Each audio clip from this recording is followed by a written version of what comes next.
मुंशी प्रेमचंद का जन्म 31 जुलाई 1880 को वाराणसी में हुआ था। मुंशी प्रेमचंद हिंदी के महानतम साहित्यकारों में से एक हैं। आधुनिक हिंदी कहानी के पितामह माने जाने वाले प्रेमचंद ने स्वयं तो अनेकानेक कालजयी कहानियों एवं उपन्यासों की रचना की ही, साथ ही उन्होंने हिंदी साहित्यकारों की एक पूरी पीढ़ी को भी प्रभावित किया। अपने जीवन काल में प्रेमचंद ने 250 से अधिक कहानियों, 15 से अधिक उपन्यासों एवं अनेक लेख, नाटक एवं अनुवादों की रचना की। उनकी अनेक रचनाओं का भारत की एवं अन्य राष्ट्रों की विभिन्न भाषाओं में अनुवाद भी हुआ। आज की कहानी है मुंशी प्रेमचंद की लिखी स्त्री और पुरुष। तो आइए सुनते हैं आज की कहानी। बिपिन बाबू के लिए स्त्री ही संसार की सुंदर वस्तु थी। वह कवि थे और उनकी कविता के लिए स्त्रियों के रूप और यौवन की प्रशंसा ही सबसे चित्तकर्षक विषय था। उनकी दृष्टि में स्त्री जगत में व्याप्त कोमलता, माधुर्य और अलंकारों की सजीव प्रतिमा थी। जबान पर स्त्री का नाम आते ही उनकी आंखें जगमगा उठती थीं, कान खड़े हो जाते थे मानो किसी रसिक ने गान की आवाज सुन ली हो। जब से होश संभाला तभी से उन्होंने उस सुंदरी की कल्पना शुरू की जो उनके हृदय की रानी होगी। उसमें उषा की प्रफुल्लता होगी, पुष्प की कोमलता, कुंदन की चमक, बसंत की छवि, कोयल की दनी, वह कवि वर्णित सभी उपमाओं से विभूषित होगी। वह उस कल्पित मूर्ति के उपासक थे। कविताओं में उसका गुण गाते, मित्रों से उसकी चर्चा करते, नित्य उसी के ख्यालों में मस्त रहते थे। वह दिन भी समीप आ गया था जब उनकी आशाएं हरे हरे पत्तों से लहराएंगी, उनकी मुरादें पूरी होंगी।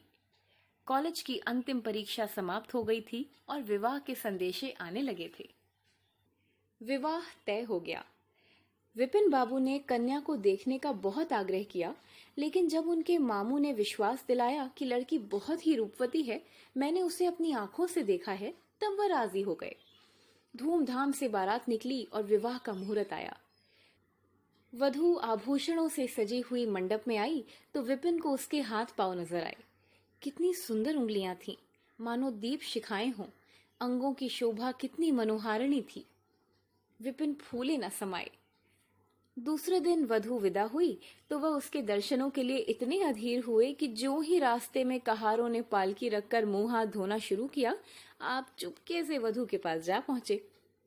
वह घूंघट हटाए, पालकी से सिर निकाले बाहर झांक रही थी। विपिन की निगाह उस पर गड़ गई। घृणा, क्रोध और निराशा की एक लहर से उन पर दौड़ गई।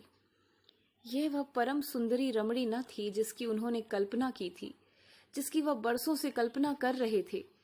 यह तो एक चौड़े मुंह, चिपटी नाक और फूले हुए गालों वाली कुरूपा स्त्री थी। रंग गोरा था पर उसमें लाली के बदले सफेदी थी। और फिर रंग कैसा ही सुंदर हो, रूप की कमी नहीं पूरी कर सकता। विपिन का सारा उत्साह ठंडा पड़ गया। हाँ, इसे मेरे ही गले पड़ना था।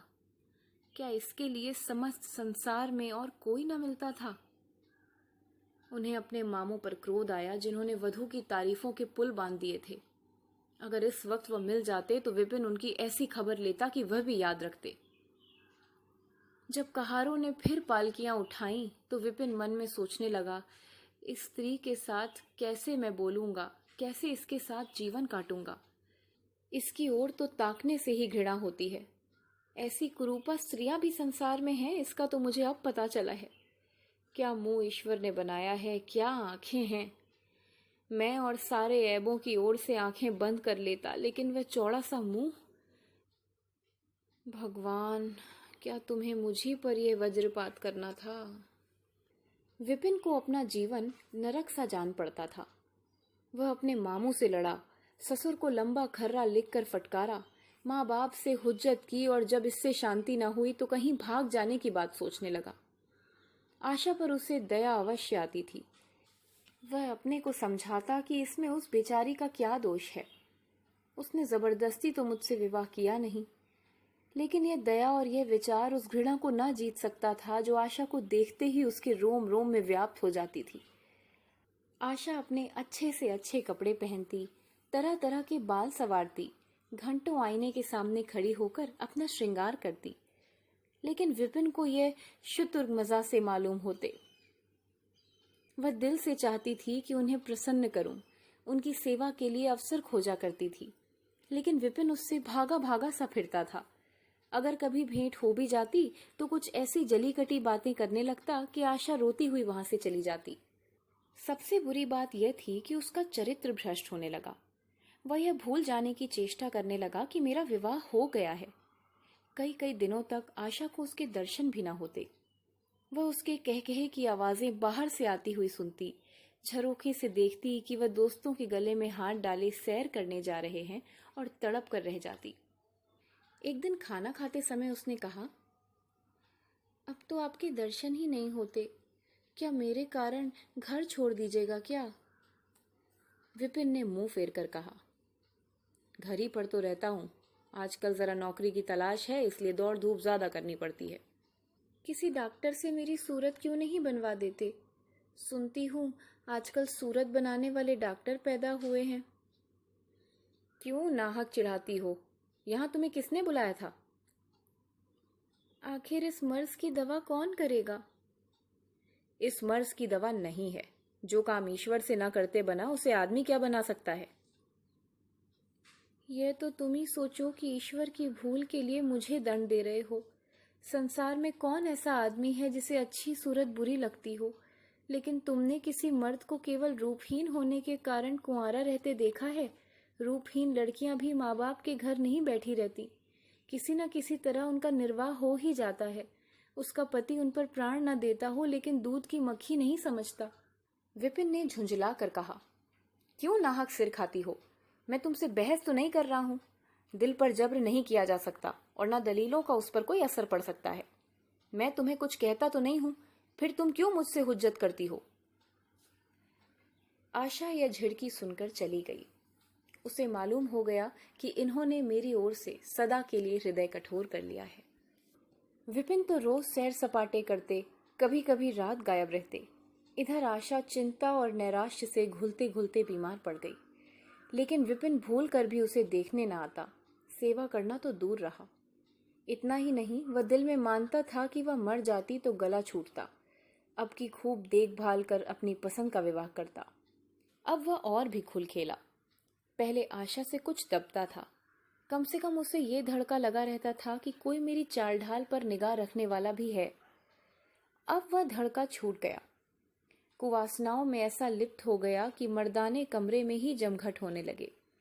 लेकिन विषय भोग में धन ही का सर्वनाश नहीं होता, इससे कहीं अधिक बुद्धि और बल का सर्वनाश होता है।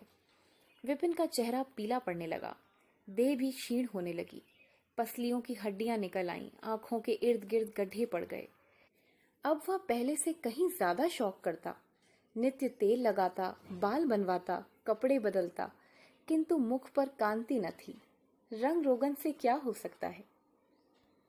एक दिन आशा बरामदे में चारपाई पर लेटी हुई थी। इधर हफ्तों से उसने विपिन को न देखा था। उन्हें देखने की इच्छा हुई, उसे भय था कि वह न आएंगे, फिर भी वो मन को न रोक सकी। विपिन को बुला भेजा। विपिन को भी उस पर कुछ दया आ गई, आकर सामने खड़े हो गए। आशा ने उनके मुख की ओर देखा तो चौंक पड़ी। वह इतने दुर्बल हो गए थे कि पहचानना मुश्किल था। वो बोली, क्या तुम भी बीमार हो क्या? तुम तो मुझसे भी ज्यादा खुल गए हो।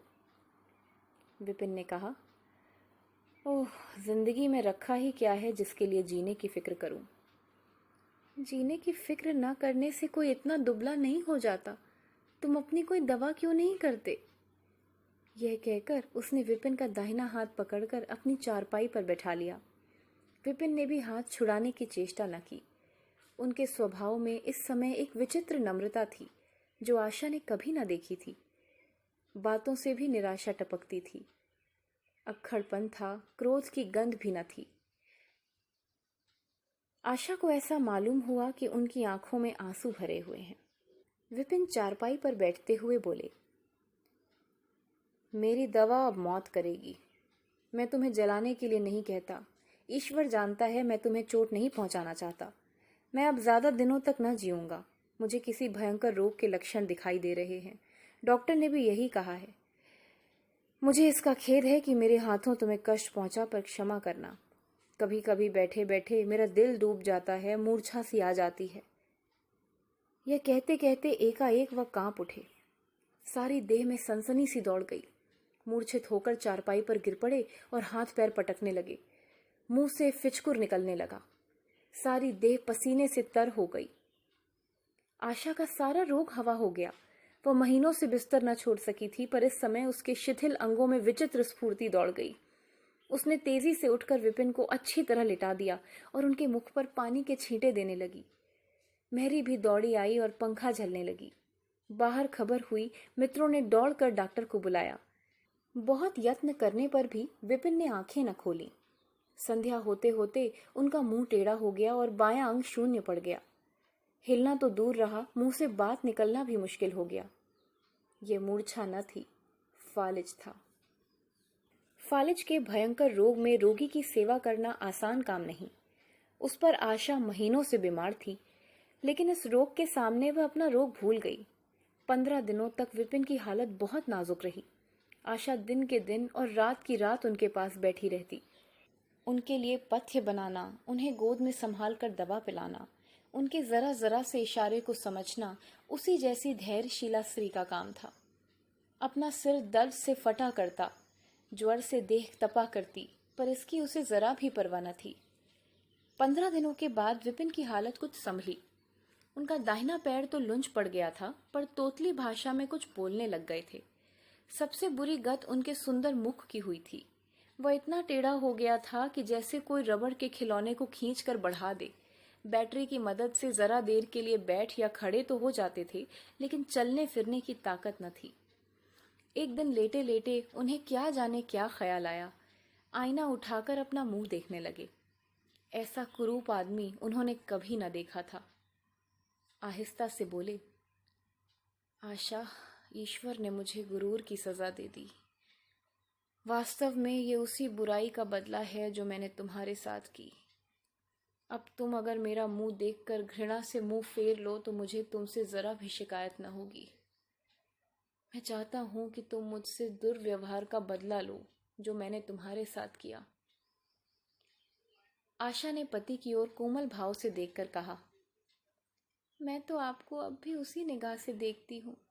मुझे तो आप में कोई अंतर नहीं दिखाई देता। विपिन ने बोला, वाह, बंदर का सा मुंह हो गया है। तुम कहती हो कोई अंतर ही नहीं। मैं तो अब कभी बाहर न निकलूंगा। ईश्वर ने मुझे सचमुच दंड दिया है। बहुत यत्न किए गए, पर विपिन का मुंह न सीधा हुआ। मुख का बायां भाग तो इतना टेढ़ा हो गया था कि चेहरा देखकर डर मालूम होता था। हाँ, पैरों में इतनी शक्ति आ गई कि अब वह चलने फिरने लगे। आशा ने पति की बीमारी में देवी की मनौती की थी। आज उसी पूजा का उत्सव था। मोहल्ले की स्त्रियां बनाव सिंगार किए जमा थीं। गाना बजाना हो रहा था। एक सहेली ने पूछा, क्यों आशा, अब तो तुम्हें उनका मुंह जरा भी अच्छा ना लगता होगा? आशा ने गंभीर होकर कहा, मुझे तो पहले से कहीं ज्यादा अच्छा मालूम होता है। चलो बातें बनाती हो।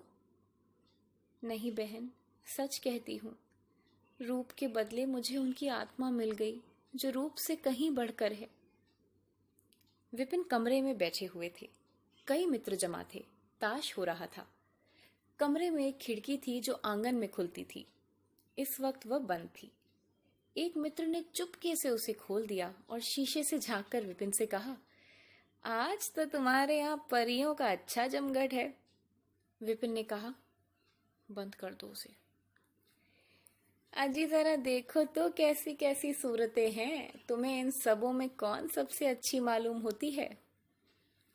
विपिन ने उड़ती हुई नजरों से देख कहा, मुझे तो वही सबसे अच्छी मालूम होती है जो थाल में फूल रख रही है। वाह रे आपकी निगाह, क्या सूरत के साथ तुम्हारी निगाह भी बिगड़ गई। मुझे तो वो सबसे बदसूरत मालूम होती है। हाँ, वो इसलिए कि तुम उसकी सूरत देखते हो और मैं उसकी आत्मा देखता हूं। अच्छा, यही मिसेस विपिन है? जी हाँ, ये वही देवी है। अभी आपने सुनी मुंशी प्रेमचंद की लिखी स्त्री और पुरुष। कहानी आपको कैसी लगी बताइएगा ज़रूर। पसंद आई हो तो लाइक, शेयर और चैनल को सब्सक्राइब ज़रूर करें। साथ ही नीचे दिए बेल आइकन को ज़रूर दबाएं ताकि इस चैनल पर अपलोड होने वाले अगले वीडियोस के बारे में आपको नोटिफिकेशन मिल जाए। धन्यवाद।